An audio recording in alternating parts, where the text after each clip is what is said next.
Education as a concept and an institution is now getting villainized, which is a scary and dangerous thing, in my opinion. A lot of the arguments I've heard are things along the lines of higher education brainwashes you, you're an elitist, you're a stupid liberal, etc. Part of my family happens to be MAGA supporters, and I've heard a lot of this from them.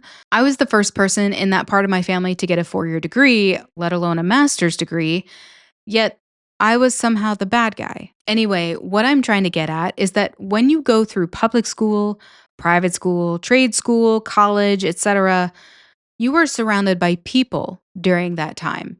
Those people may think the same way as you, they may not. And it's this social experience, curiosity, and learning that makes the education system about more than just knowledge. Knowledge is very important too, don't get me wrong, but education is much more than just owning a car. I disagree that higher education doesn't have a neighborhood effect. I believe it does. You learn a lot of things in higher education, including how to interact with people who are different than you. This is less likely to happen when you are in primary and secondary school when everyone comes from the same community. Also, higher education presents an opportunity to emotionally mature to a higher degree than secondary school, considering students are older than secondary students.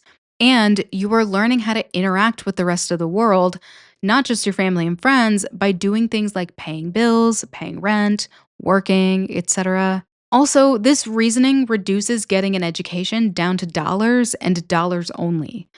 Friedman doesn't have any compassion for the human being whatsoever. There is something to be said about enjoying your life, to having a specific interest, spending time with friends and family, or doing things that bring you joy. You don't need to work a job you hate. You can do it, but you don't need to. You are allowed to search for a job that you don't mind doing. You don't have to love it, but you don't have to hate it either. Just don't forget to pick up a hobby or two for yourself. You are not your job. At least that's how I see it. I think it's unhealthy to have your identity wrapped up in your job. If anything goes wrong with your job, it can really mess you up.